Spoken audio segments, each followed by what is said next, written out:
연이은 하락에 많은 분들이 상승장이 여기서 끝나는 것인가라는 불안한 마음이 조금씩 생기지 않을까 싶습니다. 딱 한 가지만 말씀드릴게요. 아직 시작도 하지 않았고 지금부터 미리 준비해야 합니다. 왜 지금을 계속 상승을 보는지 그 근거에 대해 이제 설명해 드릴게요. 그리고 어떤 아이트들을 지금 집중해서 봐야 하는지도 같이 공유해보는 시간을 가져보겠습니다.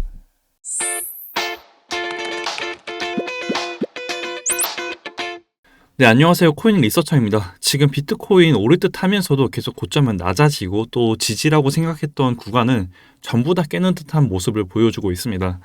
지금 상황에서 가장 먼저 드는 생각은 불장이라면서 왜 이것밖에 오르지도 않고 벌써 이런 조정이 오는 거지? 이런 생각이 가장 클 것 같아요. 그냥 끌지 않고 딱 본론만 말할게요. 저는 여전히 이 2025년 정말 기회의 해라고 생각을 합니다. 변함이 없어요.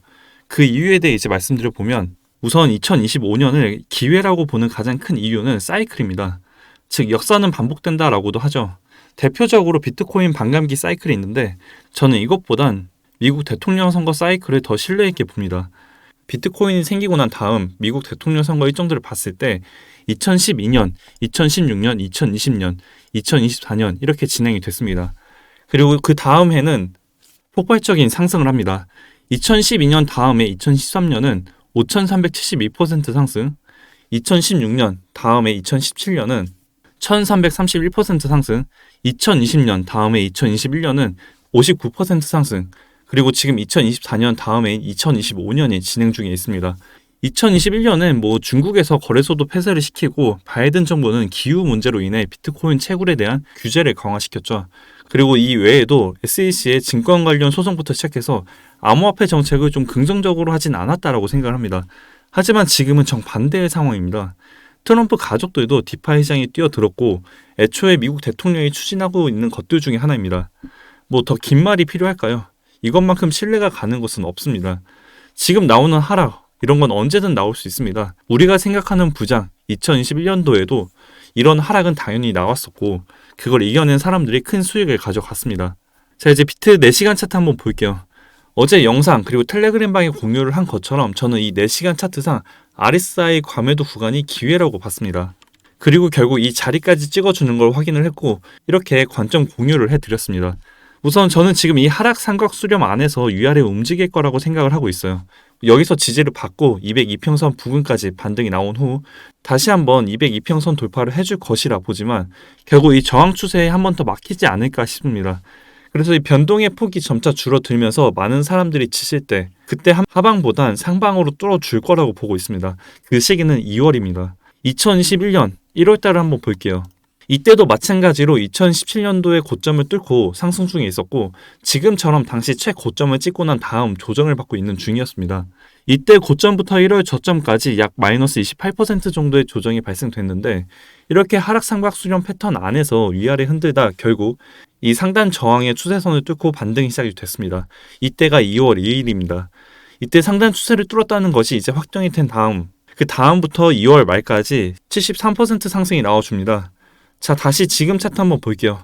지금도 이 하락 삼각 수렴 패턴 안에서 위아래 흔드는 모습을 보여주고 있고 결국 1월 말에서 2월 초 이 추세선의 저항을 뚫고 반등이 나와줄 거라고 봅니다. 만약 그게 아니라면 이 지지 라인이 깨졌을 때 손절을 하면 되겠죠. 즉 지금은 이 위아래 흔드는 모습에 손절을 할 것이 아니라 분할 매수로 물량을 늘려가야 하는 시기입니다. 초점이 평단가가 아니라 물량이 되어야 하고 이 저항 라인만 뚫어준다면 다시 한번 신고 갱신은 충분히 나올 수 있습니다. 이제 이때처럼요. 자, 그럼 이제 어떤 알트들을 매매해야 하냐? 이게 가장 중요한 핵심이지 않을까 싶어요. 그건 이제 여기에 다 공유를 해드렸고요. 지금 벌써 여기에 급등 나온 것만 체크해봐도 RQ, STP, 토카막 네트워크, 코박 토큰, 체인 바운티 등등 여러 가지가 있습니다. 고정 댓글 통해 들어오셔서 계속 참고하시면 될 것 같고요. 그냥 무료로 공유해드리고 있는데 이걸 봐서 손해볼 일은 없을 거라고 생각합니다.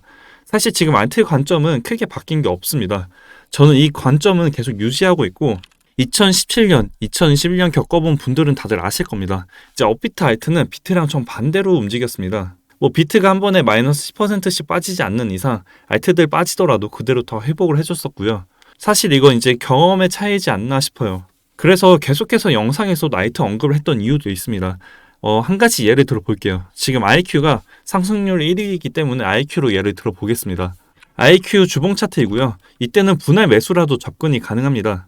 왜냐하면 저점은 계속 높아지면서 지지선이 보이고 반대로 저항도 전고점이라는 강한 저항대가 보이기 때문에 어느 정도 이 안에서 매집이라는 게 가능합니다. 이제 그 이유를 한번 볼게요. 2월부터 3월 상승분입니다. 1월은 매집이란 게 가능했지만 2월부터 3월 이 상승분을 보면 절대 진입하기 쉬운 위치가 아닙니다. 2월 15일 캔들 한 주에 51.02% 상승을 했는데 바로 그 다음 주에 전주에 올렸던 51% 상승을 그대로 다 빼버립니다. 고점에 몰리면 바로 마이너스 50% 이상이 됩니다. 하루에 100%, 200%씩 올렸던 시기였는데 반대로 빠질 때도 한 번에 마이너스 20%, 마이너스 30%씩 빠집니다. 크게는 마이너스 50%. 이걸 과연 2월, 3월 저때 정상적인 매매가 가능할까 생각해 본다면 저는 절대 못합니다. 저는 아예 일상생활이 안 됐을 겁니다. 그렇기 때문에 지금은 하락을 하면 분할 매수로 접근을 하는 것입니다. 2월, 3월을 대비해서요. 이제 쉽게 생각하면 1번 위치에서 손절가를 잡고 준비해 놓고 있는 게 편할까요? 아니면 2번 위치에서 추세 확인하고 또 오르는 걸 보면서 손절가 잡고 그때 진입하는 게 편할까요? 뭐 사람마다 다 다르겠지만 저는 1번을 택하겠습니다. 그래서 이제 어제 알파쿼크 급등 나와주면서 이번 주에만 121.27% 상승 중에 있습니다. 뭐 많이 오른 거 맞고요. 하지만 차트를 한번 볼게요. 지금 1번의 위치이고 2번이 2021년 11월 비트 고점을 찍었을 때입니다. 이때 위치까지만 상승해도 아직 100% 이상의 상승분이 남았고 3번은 2011년 3월 최고점을 찍었을 때입니다. 개인적으로 여기까지 간다는 어렵겠지만 이제 커브앤핸들 패턴을 생각해 본다면 최소한 2021년 11월의 고점까지는 충분히 가능하다라고 봅니다. 주봉만 봐도 웬만한 알트들 뭐 많이 오른 것 같지만 아직 저 미칩니다. 당연히 하락 나올 수 있습니다. 계속 상승만 하지 않습니다. 어떻게 접근하냐의 차이라고 생각을 해요, 저는. 2025년 뭐 지금 누구나 보고 있는 상승장인데 이게 100% 확률은 절대 아닙니다. 당연히 아닐 수도 있습니다. 다만 저는 이 2025년은 기회라고 보는 이유가 그 확률이 하락보단 상승에 더 높다고 판단되기 때문에 계속해서 상승을 보고 있는 이유이고요. 지금은 사고 팔고 할 때가 아니라 100% 풀매수가 아닌 분할로 계속 조금씩 물량을 하락할 때마다 모아야 할 시기라고 생각을 하고 있고 지금은 이때 2, 3월이 됐을 때를 기다리는 시기라고 생각을 합니다. 차트 분석 당연히 중요합니다. 뭐 이평선, 파동, 피보나치 다 중요합니다. 이런 분석을 통해 1% 확률이라도 조금 더 올리는 것인데 결국 이 상승의 시기를 놓친다면 개인적으로 뭐 크게 의미가 없다고 생각을 합니다. 제 얘기를 해보자면 2011년 저는 두 번째 상승장을 겪었을 때 여러분들처럼 당연히 여러 지표랑 기술적 분석으로 매매의 수익은 났습니다. 근데 이제 그냥 코인에 대해 아무것도 모르고 차트도 볼 줄 모르고 뭐 지금 많이 참고하는 파동, 채널 패턴, 이평선 그냥 아무것도 모르는 친한 친구가 저보다 더 수익이 좋았습니다. 그냥 사놓고 아무것도 안 하다 떨어지면 또 사고 또 사고 이제 이런 기사가 괜히 있는 게 아닙니다. 제 경험상 지금은 뭐 어렵게 볼 필요 없고 생각할 필요도 없다라고 봅니다. 각자만의 기준, 즉 여기까지 오면 비중 몇 프로, 여기까지 오면 비중 몇 프로 거미줄로 쳐놓는 것이 더 좋습니다. 지금은 이제 평단이 중요한 게 아니라 수량이 중요하고요. 아직은 포모를 느낄 때가 아닙니다. 그러니까 저는 지금이 엄청난 기회라고 계속 생각을 하고 있고 변함이 없습니다. 오늘 영상 여기까지이고요. 알트 기준 잡기 어렵다 하시는 분들은 여기 들어오셔서 참고 정도 해보시면 좋지 않을까 싶어요. 다들 주말 잘 보내시고 이번 영상 도움이 되셨다면 구독, 좋아요, 댓글 한 번씩 부탁드릴게요.